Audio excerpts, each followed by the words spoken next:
SV6 news కి స్వాగతం. ముందుగా హెడ్లైన్స్.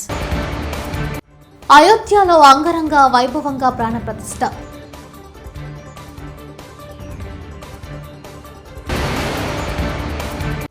రాముల వారికి వెండి కిరీటం సమర్పించిన ప్రధాని మోదీ.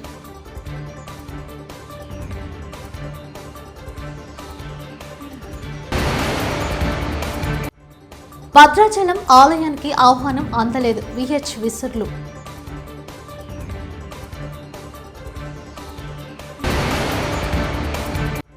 వైకాపా సామాజిక సాధికార యాత్ర. షాపులకు అడ్డంగా భారీ ఫ్లెక్సీలు.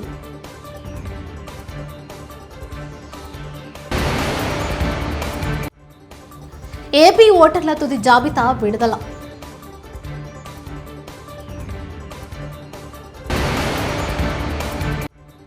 షర్మిలకి కౌంటర్ ఇచ్చిన వైవి సుబ్బారెడ్డి. రామ కనవేమిర, శ్రీ రఘురామ కనవేమిర, రామ మందిరం బాలసుందరం అంటూ సమస్త భారతదేశం ఆ నీలమేఘ శ్యామని నామస్మరణతో మారుమోగింది.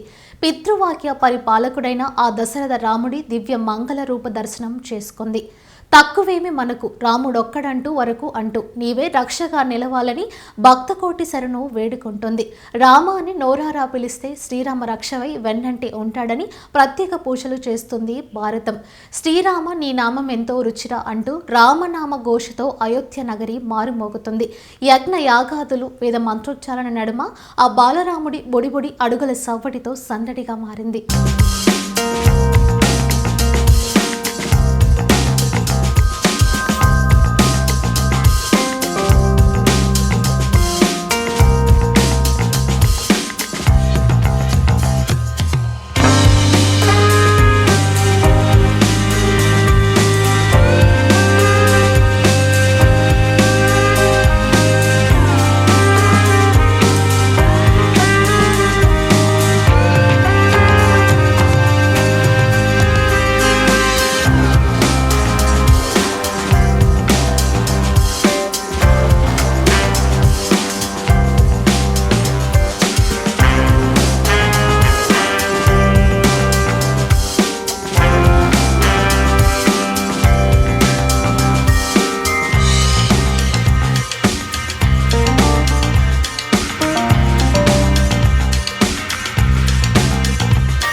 कोने में राम भक्तों को हो रही होगी।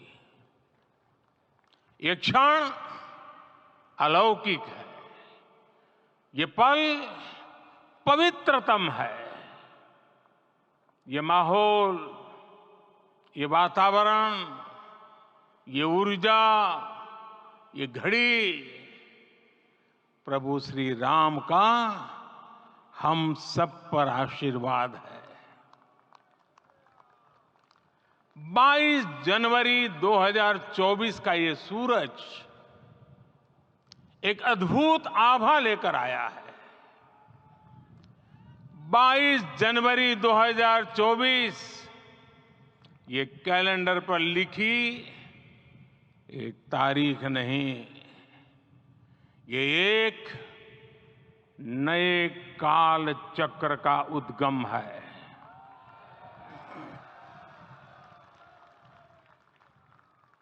राम मंदिर के भूमि पूजन के बाद से प्रतिदिन पूरे देश में उमंग और उत्साह बढ़ता ही जा रहा था। निर्माण कार्य देख देशवासियों में हर दिन एक नया विश्वास पैदा हो रहा था। आज हमें सदियों के उस धैर्य की धरोहर मिली है। आज हमें श्री राम का मंदिर मिला है। गुलामी की मानसिकता को तोड़कर उठ खड़ा हो राष्ट्र।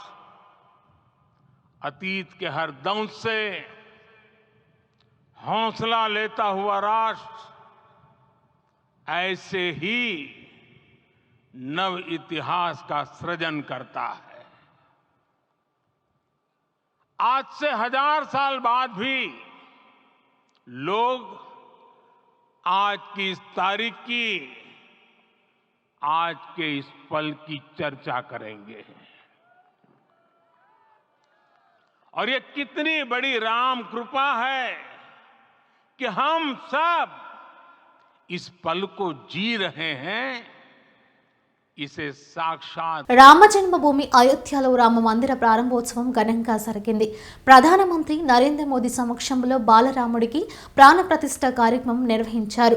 ఈ సందర్భంగా శ్రీరామచంద్రుడికి ప్రధాని మోదీ పట్టు వస్త్రాలు, వెండి కిరీటం సమర్పించారు. అనంతరం పూజలు నిర్వహించారు. స్వామికి హారతి ఇచ్చారు.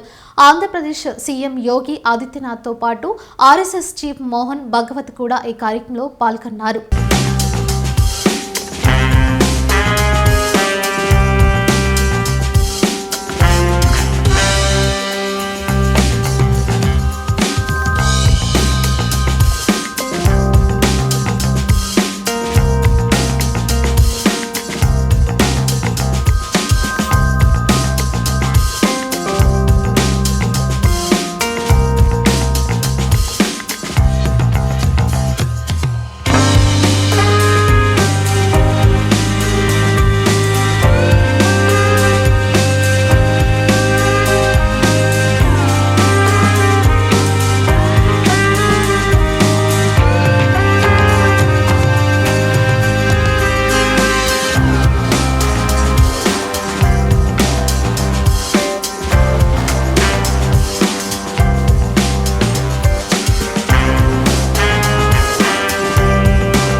అయోధ్య రామ మందిర ప్రాణ ప్రతిష్ఠ కార్యక్రమం గురించి కాంగ్రెస్ సీనియర్ నేత వి హనుమంతరావు సంచలన వ్యాఖ్యలు చేశారు.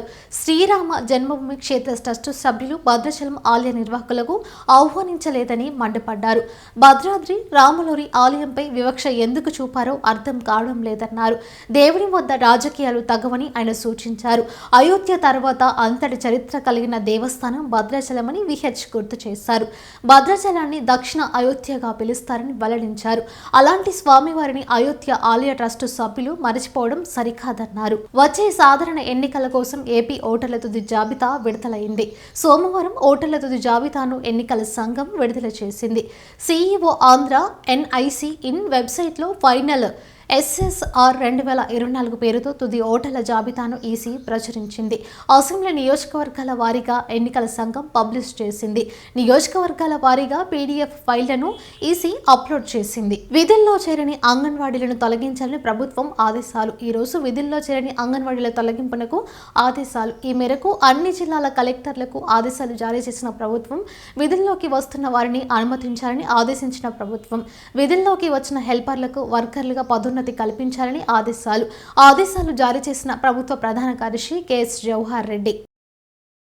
ఈ నెల 23 నుంచి జిల్లాల పర్యటన చేపడుతున్న AP CC chief YS Sharmila Reddy Ichchapuram నుండి ఇడుపులపాయ వరకు పర్యటన శ్రీకారం. రాష్ట్ర వ్యాప్తంగా పార్టీ బలోపేతంపై ఫోకస్. ఈ నెల 23న శ్రీకాకుళం, పార్వతీపురం, మాన్యం, విజయనగరం జిల్లాలో పర్యటన. ఈ నెల 24న విశాఖపట్నం, అల్లూరి సీతారామరాజు, అనకాపల్లి జిల్లాలు. ఈ నెల 25న Kakinada, doctor BR Ambedkar Konaseema, west Godavari జిల్లాలు. 26న ఈస్ట్ గోదావరి, ఏలూరు, ఎన్టీఆర్ జిల్లాలు. 27న కృష్ణా, గుంటూరు, పల్నాడు జిల్లాలు. 28న బాపట్ల, ప్రకాశం, పొట్టి శ్రీరాములు, నెల్లూరు జిల్లాలు. 29న తిరుపతి, చిత్తూరు, అన్నమయ్య జిల్లాలు. 30న శ్రీ సత్యసాయి, అనంతపురం, కర్నూలు జిల్లాలు. 31న నంద్యాల, వైఎస్ఆర్ కడప జిల్లాలో పర్యటన. బాపట్ల జిల్లా చీరాలలో సోమవారం జరగనున్న వైకాపా సామాజిక సాధికార యాత్ర కోసం చేసిన ఏర్పాట్లు పట్టణ వాసులను ఇబ్బందులకు గురి చేస్తున్నాయి. దుకాణాలకు అడ్డంగా భారీ ఫ్లెక్సీలు ఏర్పాటు చేయడంతో వ్యాపారులు ఇబ్బందులు పడుతున్నారు. ప్రాంతంలో ఎక్కువ మెడికల్ షాపులు ఉండటంతో మందుల కోసం వచ్చే వారికి అవస్థలు తప్పడం లేదు.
రాజకీయ పునరావాసం కోసమే సలహాదారులను నియమిస్తున్న కాంగ్రెస్ ప్రభుత్వం రావుల శ్రీధర్ రెడ్డి. మంత్రివర్గంలో ఉన్నటువంటి minority SC ST OBC minister ఏం చేయాలి?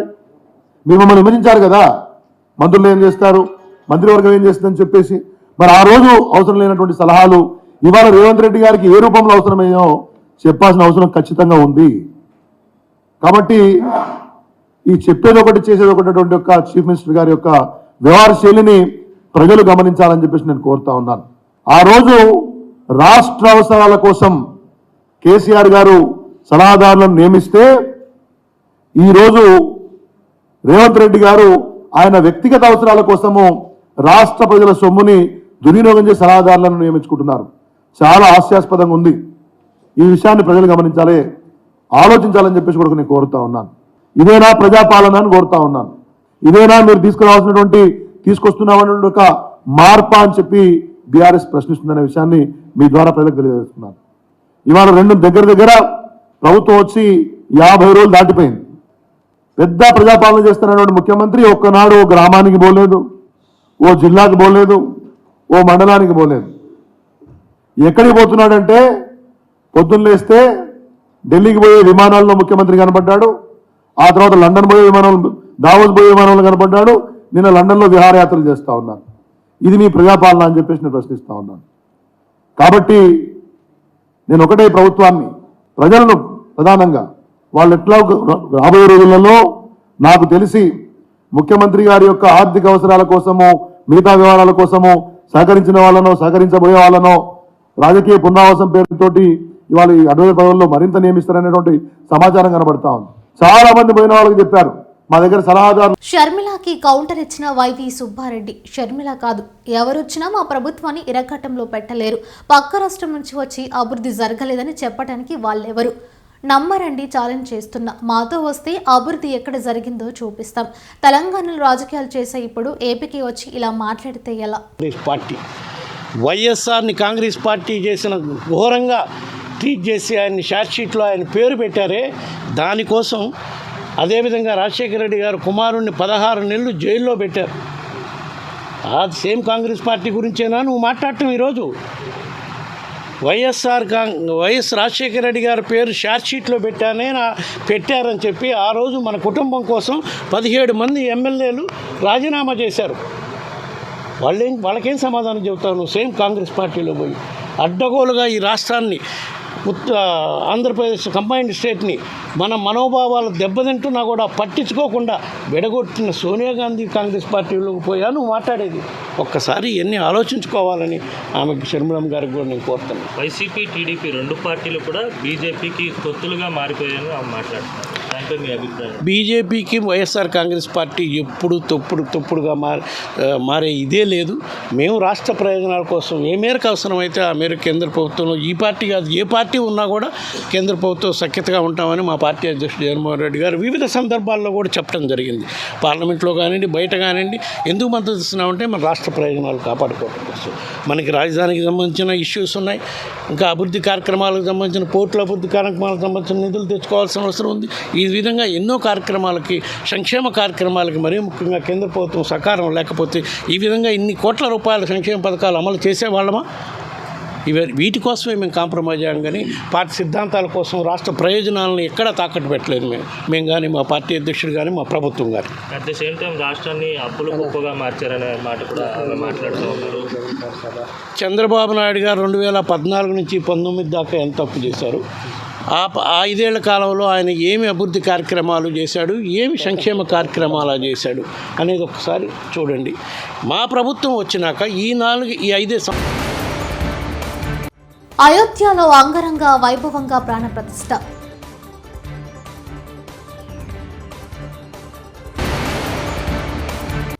రాముల వారికి వెండి కిరీటం సమర్పించిన ప్రధాని మోదీ.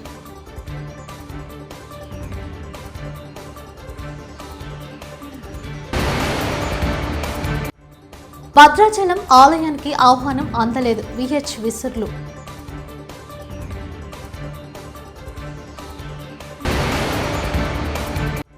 వైకాపా సామాజిక సాధికార యాత్ర, షాపులకు అడ్డంగా భారీ ఫ్లెక్సీలు.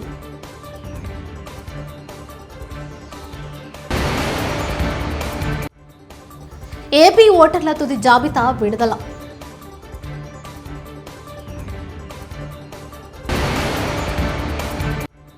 షర్మిలకి కౌంటర్ ఇచ్చిన వైవి సుబ్బారెడ్డి.